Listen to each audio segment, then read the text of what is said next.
এইবাৰ এছএছচিয়ে কোনটো শিফ্টত পৰীক্ষা দিয়া কেণ্ডিডেটক কিমানখিনি মাৰ্ক দিব বা ডেট ৱাইজ কাক বেছি নম্বৰ দিব বা এই নৰ্মেলাইজেশ্যন মাৰ্কটো কেনেকৈ দিয়া হয়, কোনটো শিফ্টত পৰীক্ষা দিলে নম্বৰ বেছিকৈ পোৱাৰ চান্স থাকে বা কোনটো শিফ্টত পৰীক্ষা দিলে নম্বৰ কমি যায়।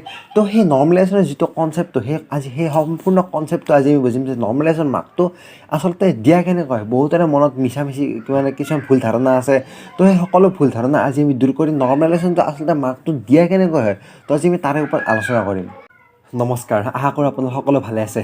এতিয়া আজি আমি এই ভিডিঅ'টোত যে নৰ্মেলাইজেশ্যন যিটো মাৰ্ক আছে, মানে নৰ্মেলাইজেশ্যন মাৰ্কটো বহুত বেছি ডিপেণ্ড কৰে চাকৰিৰ লগত কাট অফৰ ভাল এটা নম্বৰ। নৰ্মেলাইজেশ্যন মাৰ্কটো বহুত বেছি ডিপেণ্ড কৰে। এতিয়া এই যিটো নৰ্মেলাইজেশ্যন মাৰ্কটো তেওঁলোকে দিয়ে, এই নৰ্মেলাইজেশ্যন মাৰ্কটো কেনে হিচাপত দিয়ে বা কোনটো শিফ্টত এক্সাম দিলে নৰ্মেলাইজেশ্যন মাৰ্কটো বেছিকৈ পোৱাৰ সুবিধা চান্স থাকে বা কোনটো শিফ্টত পৰীক্ষা দিলে নৰ্মেলাইজেশ্যন মাৰ্কটো ইমান বেছি বাঢ়ি নাযায়। নৰ্মেলাইজেশ্যন মাৰ্ক 12-13 নম্বৰ পোৱা সকলোৰে বেছি ইচ্ছা থাকে। তো সেইবাবে নৰ্মেলাইজেশ্যন মাৰ্কটো কোনটো শিফ্টত এক্সাম দিলে নৰ্মেলাইজেশ্যন মাৰ্কটো বেছিকৈ পোৱাৰ চান্স থাকে আৰু নৰ্মেলাইজেশ্যন মাৰ্কটো আচলতে তেওঁলোকে কেনেকৈ দিয়ে বা ধৰা হ'ল এইজন হ'ল মই শংকৰ আৰু এইজন হ'ল মোৰ বন্ধু নয়ন। তো শংকৰ আৰু নয়ন, এতিয়া ধৰা হ'ল ময়ো 5 তাৰিখে ছেকেণ্ড শিফ্টত এক্সাম দিছোঁ আৰু নয়নেও 5 তাৰিখে ছেকেণ্ড শিফ্টত এক্সাম দিছে। এতিয়া মই ধৰা হ'ল 130 নম্বৰ এটেম্প কৰিলোঁ, কৰি পিনে মই 100 নম্বৰ পালোঁ। এতিয়া এই নয়নে 90 নম্বৰ এটেম্প কৰি সি 90 পালে, 90 কৰি 90 পালে, মই 130 কৰি 100 পালোঁ। এতিয়া একুৰেচি যিগতে নয়নৰ বেছি হ'ল মোতকৈ, কাৰণ মই 130 নম্বৰ কৰিলোঁ, কৰিনে মই 100 পালোঁ, মই 30 নম্বৰ কাটা গ'ল। এতিয়া এই নয়নৰ একুৰেচি বেছি হ'ল। এতিয়া নয়নে একুৰেচি বেছি কাৰণে নয়নে বেছিকৈ নৰ্মেলাইজেশ্যন মাৰ্ক পাব নেকি? তো তেনেকুৱা একো কথা নহয়। একুৰেচি হিচাপত নৰ্মেলাইজেশ্যন মাৰ্ক এছএছচিয়ে নিদিয়ে। এতিয়া এছএছচিয়ে দিয়ে কেনেকৈ বা কেনেকুৱা হিচাপত পেটাৰ্ণত তেওঁলোকে নৰ্মেলাইজেশ্যন মাৰ্কটো দিয়ে, তো আজি সম্পূৰ্ণখিনি আজি আমি জানিম। চাওক, মই যিকেইটা কুৱেশ্যন কৰিছোঁ, নয়নে যিকেইটা কুৱেশ্যন কৰিছে, এতিয়া ময়ো বেছি পাব পাৰে, নয়নে বেছি পাব পাৰে নৰ্মেলাইজেশ্যন মাৰ্কটো। এতিয়া ক'ব নোৱাৰে কোনে বেছি পায়। মই যিকেইটা কুৱেশ্যন এটেম্প কৰিছোঁ বা নয়নে যিকেইটা কুৱেশ্যন এটেম্প কৰিছে, এই কুৱেশ্যনকেইটা চাব লাগিব। যিকেইটা কুৱেশ্যন এটেম্প কৰিছোঁ, ধৰা হ'ল মই একদম এভাৰেজ কুৱেশ্যন এটেম্প কৰিছোঁ। মই এটেম্প কৰা কুৱেশ্যনকেইটা মোৰ শিফ্টৰ যিমানখিনি কেণ্ডিডেট আছে, মোটামুটি বেছিভাগ ছোৱালীয়ে ল'ৰা ছোৱালীয়ে সেই কুৱেশ্যনকেইটা এটেম্প কৰিছে। এতিয়া নয়নে যিকেইটা কুৱেশ্যন এটেম্প কৰিছে, নয়নে কৰা 20টা এনেকুৱা কুৱেশ্যন আছে যিকেইটা কুৱেশ্যন বহুত বেছি হাৰ্ড লেভেলৰ বা বহুত বেছি এভাৰেজ ষ্টুডেণ্টে সেই নম্বৰকেইটা টাচ কৰা নাই বা এটেম্প কৰা নাই। তো তেতিয়া নয়নে নৰ্মেলাইজেশ্যন মাৰ্কটো বেছি পাই যাব। এতিয়া এই নৰ্মেলাইজেশ্যন মাৰ্কটো কাক কেনেকৈ 15 নম্বৰ দিয়ে, কাক কেনেকৈ 12, 13, 9, 10, 8, 7, তো সেনেকুৱা বিভিন্ন ধৰণৰ নৰ্মেলাইজেশ্যন মাৰ্কটো থাকে। এতিয়া কোনে কিমান কেনেকৈ কি পায়, তো সম্পূৰ্ণখিনি মই এতিয়া ধুনীয়াকৈ আপোনালোকক ক'বলৈ চেষ্টা কৰিম। এতিয়া এই যিটো নৰ্মেলাইজেশ্যন মাৰ্কটো আছে, এই নৰ্মেলাইজেশ্যন মাৰ্কটো আচলতে দিয়া কেনেকৈ হয়, কাক কেনেকৈ দিয়া হয়, মই আকৌ এবাৰ কৈ আছোঁ। এইটো হ'ল মই আৰু এইটো হ'ল নয়ন। তো এইটো হ'ল মই শংকৰ, এইটো হ'ল নয়ন। মই 130 কৰিছিলোঁ আৰু মই পালোঁ 100 নম্বৰ, আৰু নয়নে কৰিছিল 90 নম্বৰ আৰু 90 কৰি 90 পালে, মই 130 কৰি 100 পালোঁ আৰু নয়নে 90 কৰি 90 পালে। এতিয়া এই যে মই 130 কৰিলোঁ বা নয়নে 90 কৰিলে, এই 130, 90 এইবোৰ বাদ দিয়ক, এইবোৰ দৰকাৰ নাই। মই পালোঁ 100 নম্বৰ, নয়নে পালে 90 নম্বৰ, এইটো মেইন বস্তু। মই পালোঁ 100 নম্বৰ, নয়নে পালে 90 নম্বৰ। এতিয়া মই যিকেইটা কুৱেশ্যন, এইকেইটা কুৱেশ্যন মই এটেম্প কৰিছোঁ বা এইকেইটা কুৱেশ্যন নয়নে এটেম্প কৰিছে, এই এটেম্প কৰা কুৱেশ্যন কেইটা মেইন, কোনকেইটা কুৱেশ্যন এটেম্প কৰিছে বা মই কোনকেইটা কুৱেশ্যন এটেম্প কৰিছোঁ। যদি মই যিকেইটা কুৱেশ্যন এটেম্প কৰিছোঁ, মই ধৰা হ'ল মই এভাৰেজ কুৱেশ্যন মই এটেম্প কৰিছোঁ, এভাৰেজ কুৱেশ্যন ধৰা হ'ল সকলোৱে সেইকেইটা কুৱেশ্যন এটেম্প কৰিছে। এতিয়া যি নয়নে এটেম্প কৰিছে, নয়নে ধৰা হ'ল 20টা কুৱেশ্যন আনকমন, 20টা কুৱেশ্যন নয়নে আনকমন কুৱেশ্যন কৰিছে। আনকমন এই 20টা কুৱেশ্যন বেছিভাগ কেণ্ডিডেটে সেই শিফ্টটোত এটেম্প কৰা নাই। ধৰা হ'ল আমি পৰীক্ষা দিছিলোঁ 5 ফেব্ৰুৱাৰী তাৰিখে ছেকেণ্ড শিফ্টত। তো 5 ফেব্ৰুৱাৰী বুলি নধৰোঁ, মই 12 ফেব্ৰুৱাৰী ধৰোঁ, আজিৰ দিনটো মই ধৰি লওঁ। তো 12 ফেব্ৰুৱাৰী তাৰিখে মই ছেকেণ্ড শিফ্টত মই পৰীক্ষা দিছিলোঁ।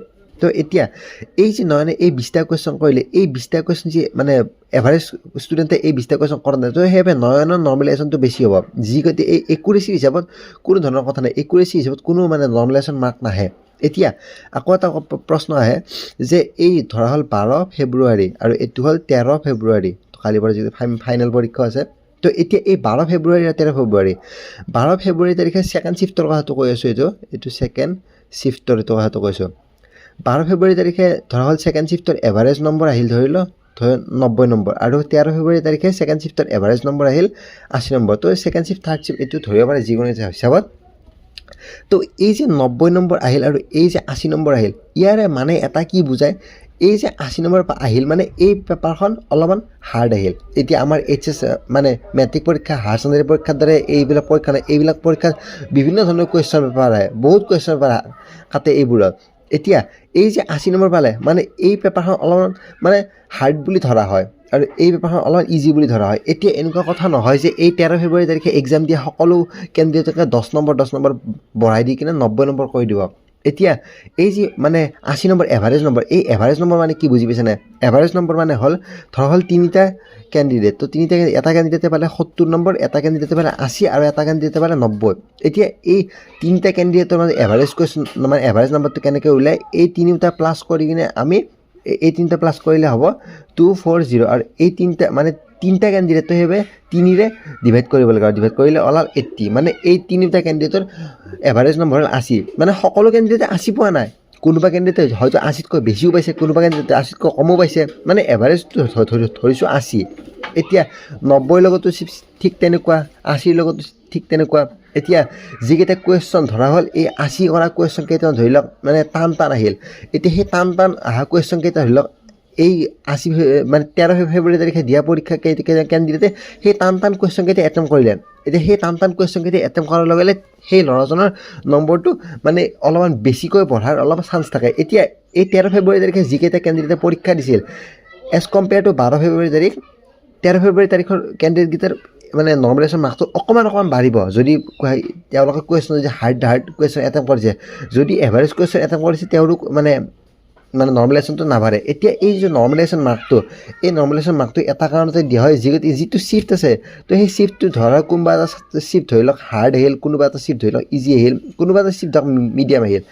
এতিয়া এই হাৰ্ড ইজি মিডিয়াম এই তিনিটা এই শ্বিফ্টবিলাক মিলাবৰ কাৰণে মানে ইকুৱেল কৰিবৰ কাৰণে তেওঁলোকে এই নৰ্মেলাইজেশ্যন মাৰ্কটো দিয়ে। এতিয়া আমাৰ যদি মেট্ৰিক পৰীক্ষা বা হায়াৰ ছেকেণ্ডেৰী পৰীক্ষাৰ দৰে হ'ল এখনেই পেপাৰ হয়, তো সেনেকুৱা হ'লে নৰ্মেলাইজেশ্যন মাৰ্কৰ কোনো দৰকাৰ নাই। এতিয়া যিগতে বহুতকেইখন পেপাৰ আহে তো সেইবাবে নৰ্মেলাইজেশ্যন মাৰ্কৰটো দৰকাৰ। আৰু এতিয়া একে শ্বিফ্টৰ একে পৰীক্ষা একে তাৰিখ দিয়াৰ লগতো কথা নাই, মই ধুনীয়াকৈ আপোনালোক বস্তুটো কৈ দিলোঁ কেনেকৈ এই নৰ্মেলাইজেশ্যন মাৰ্কটো বৃদ্ধি হয় বা নৰ্মেলাইজেশ্যন মাৰ্কটো কমি নাযায়, নৰ্মেলাইজেশ্যন মাৰ্কটো বাঢ়ে। একদম হায়েষ্ট নৰ্মেলাইজেশ্যন মাৰ্কটো প্ৰায় 15 নম্বৰ মানলৈকে যায় আৰু মিনিমামটো 0.1লৈকেও আহে, 0.2লৈকেও আহে। তো এইখিনিলৈকেও মিনিমাম নম্বৰটো আহি যায়। তো মানে নৰ্মেলাইজেশ্যনটো কিবা এটা নহয় কিবা এটা বাঢ়ে বেছিভাগৰে। এতিয়া যি মানে নৰ্মেলাইজেশ্যন মাৰ্কটো কেতিয়া গম পোৱা যায়, এই নৰ্মেলাইজেশ্যন মাৰ্কটো গম পোৱা যায় যেতিয়া ৰিটেনৰ ৰিজাল্টটো আহিব, যেতিয়া ফিজিকেলৰ বাবে নাম আহিব, তেতিয়া এই নৰ্মেলাইজেশ্যন মাৰ্কটো গম পোৱা যায়। আশা কৰোঁ আপোনালোকে এই নৰ্মেলাইজেশ্যন মাৰ্কৰ সকলোখিনি কথা গম পালে বা নৰ্মেলাইজেশ্যন মাৰ্কটো SSCয়ে কেনেকৈ দিয়ে, এই SSC যদি এক্সাম দিয়া সকলো কেণ্ডিডেটকে কেনেকৈ নৰ্মেলাইজেশ্যন মাৰ্কটো দিয়া হ'ব বা ডেট ৱাইজ কিমান মানে কোনটো হাৰ্ড আহিলে, কোনটোত টান আহিলে, কোনটো ইজি আহিলে, কেনেকৈ তেওঁলোকে এই কোনদিনা হাৰ্ড আহিলে কোনদিনা ইজি আহিলে নৰ্মেলাইজেশ্যন মাৰ্কটো তেওঁলোকে কেনেকৈ মিলাব। আশা কৰোঁ আপোনালোক সকলোখিনি কথা গম পাইছে, মই কেনেকুৱাকৈ আপোনালোক ক'বলৈ চেষ্টা কৰিছোঁ। ধন্যবাদ।